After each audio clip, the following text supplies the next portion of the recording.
Welcome back, everyone. And today we are going to do a coin roll hunt of nickels. I talked to you in the previous coin roll hunt video about them. I just didn't have time to do them in that coin roll hunt, so we are going to do them in their own separate video, and they are nickels.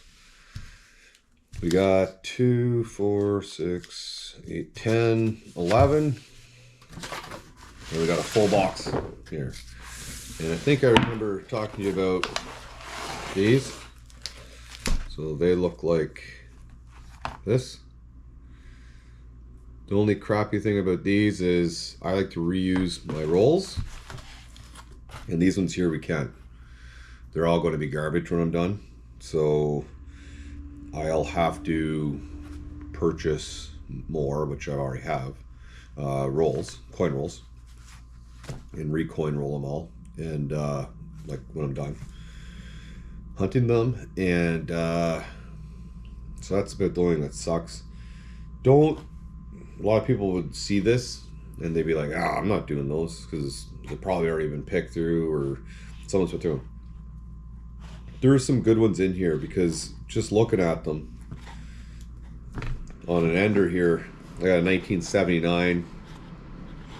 Here's a 1990, which you want to check for a bear belly. I already checked it. It does not. It is not a bear belly. Remember in the previous nickel hunt, if you don't know what a bear belly nickel is, it's a 1990. And there's a previous coin hunt video, check it out, where I explain how to find a bear belly, or how to, I guess, determine if what you have is a bear belly or not. This one here is a 1965, so we know it's one to keep for scrap. This one here, I don't know if you see that, that's got an effigy of Queen Elizabeth. That's old enough that we know it has to be 100% pure nickel, right? So we keep that for scrap nickel. And this one here is another, we know it's a 1964, right? And same as that one I just showed you with this effigy, we know it has to at least be a 1964. So that was the first or last year that effigy was used. And we know anything from 81 and below is 100% pure nickel. All right, so we're going to get after this. I'm going to open one of these up right now, actually, and we'll do one with you.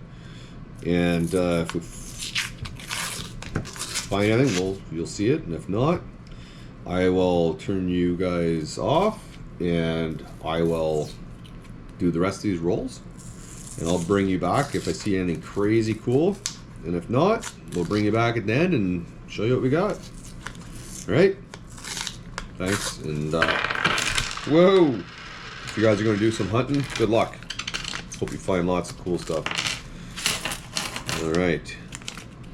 And that's why I don't like these, because pretty much we can't reuse that, right? So, all right, 2099.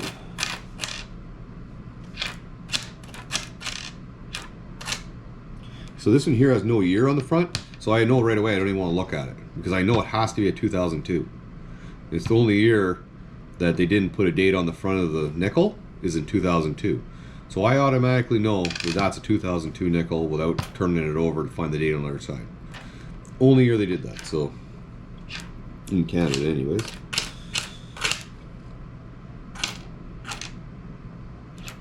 So we found one American.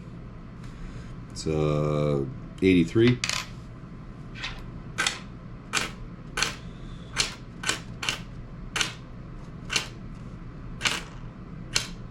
Another American.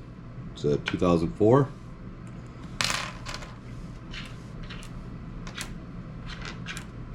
Another 2002. That's it. So we didn't find anything that we're really going to keep in here.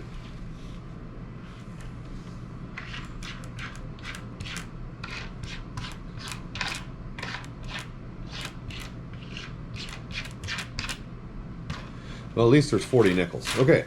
Remember last time we did nickels, we were getting shortchanged and stuff. So, all right. I'm going to cut yours out, and I'll bring it back when we find something cool. I'm sure we'll get something. All right. All right, so we are into roll, I don't even know how many rolls I've done, but there's quite a few. I'd say we're probably at least 20 rolls deep, maybe 25. And so I just opened this roll up, and right away I noticed something's different about it. And if you see, there's obviously something going on here. And so I just wanted to bring you in to see what it is before. I don't know if you can see that or not. So I'll zoom in on it.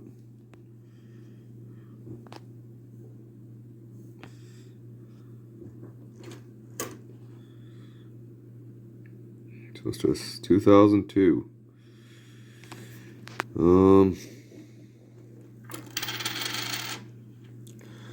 So it's 5 cent is a euro, 5 cent. So right away I knew something was different, and that's why.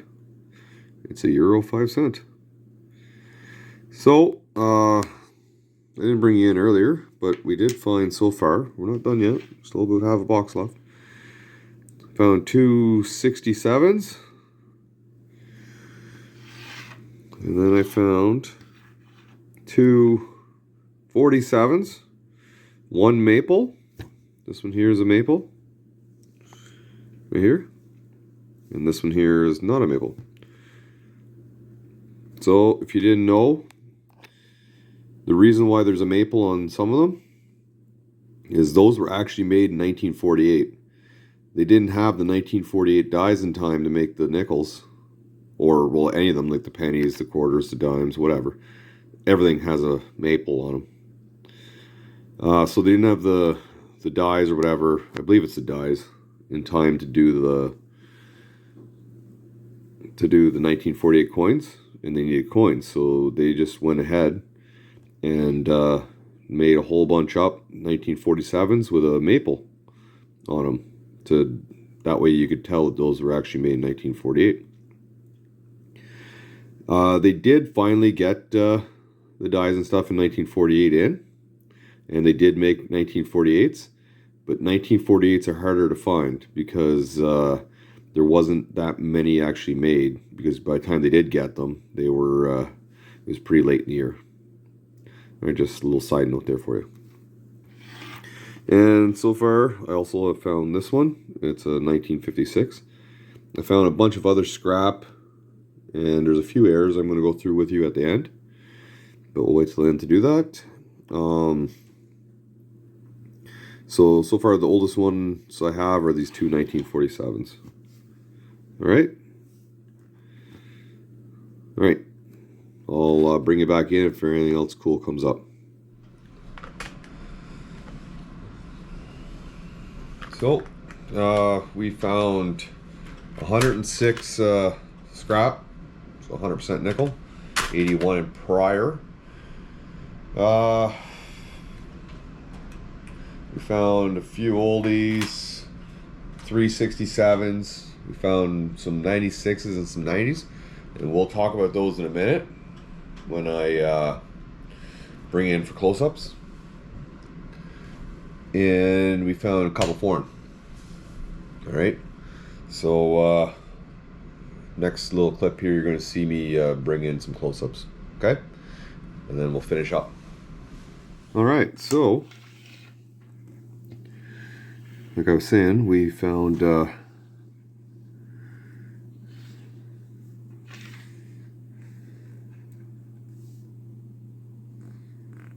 three of these 67s. So they're also just scrap, really. 100% nickel. So we found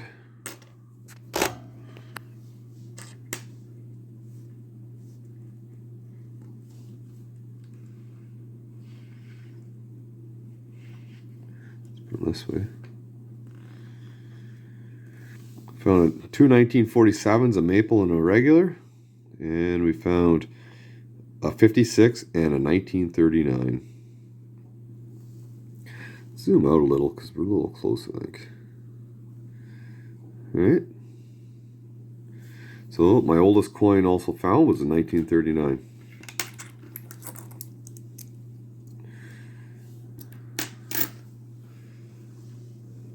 Then we found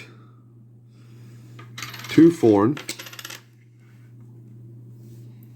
We got the 5 cent euro, and we got a 1 franc, a 1974 1 franc. You haven't seen that one yet.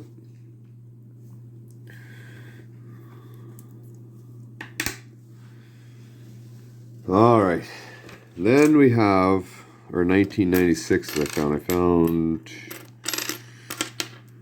7 1996s. So in 1996s, and I will put up an image for you to determine what you have. You're looking for a near, a far, or an attached 6.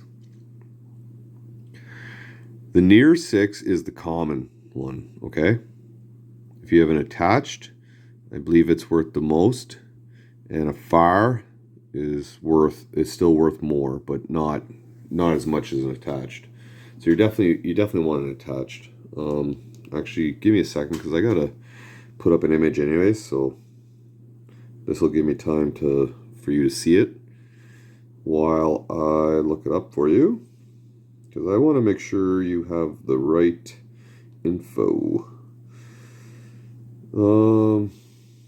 Okay, 96.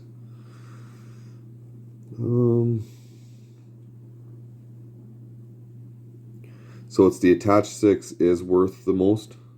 I mean, if it was AU 50, you'd be looking at $134 if you had an attached 6, and you'll see the image here now. If you had a far 6, you'd be looking at $1.70. And you might think, oh, $1.70 isn't much, but it's a lot more than a nickel, right? So you would definitely want to keep that. All right. So now moving on. It's the last little bit I have for you here. We have some 1990s, right? And why do we keep 1990s? Because we're looking for a bare belly.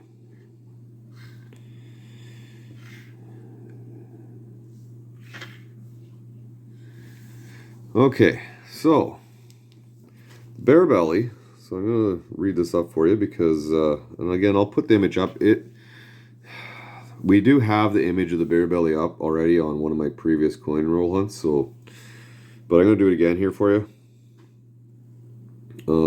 because I want you to learn, and the more knowledge you have, the better it is. So bare belly and EF40, which is very doable, is worth about $5. Okay. And $5. And so EF40 just means extra fine 40. And it's very doable. And we did find one here. So 4 of these are just regular, and 1 is a bare belly. I'm going to try and zoom in on it for you, and I will put images up so you can see the differences. But actually, that's as close as I can get with that. That's crazy. I wonder if I can bring up my scope here.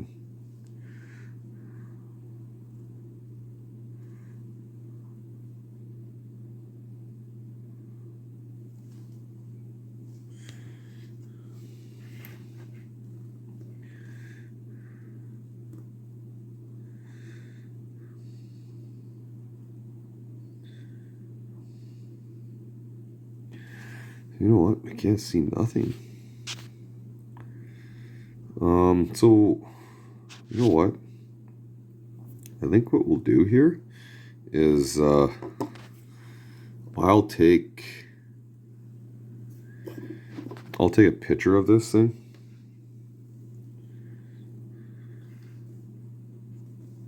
So I don't think we're going to get a good view of it.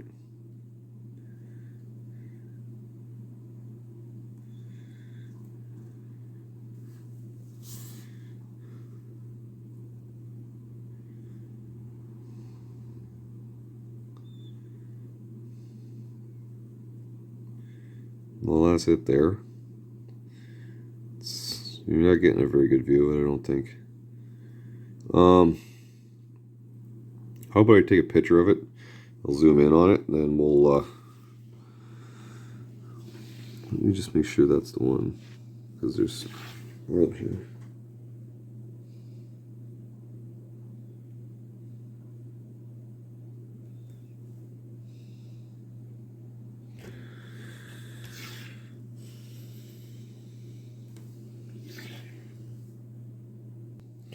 So that's a bare belly. At least, at very least, a partial. Because you can see the log, right? In behind that belly. Whereas, if you look at this one, right beside it, you see how you can't. You see all fur, right? So, this is hard to do here for you. I might take a picture for you just to show you, but... okay, so right here, right where the tip of that is, see that? You see all fur, right? Right in this triangle is what you're looking at. And if we go back and we look at this one, okay, see how the lines are going this way? Not, you know? So you kind of see like there's a log right here, right there, where the tip is. You shouldn't see that. That should be beaver fur, not a log. See, it kind of looks like it's this log here going through, right? But yeah, that right there should be all beaver fur.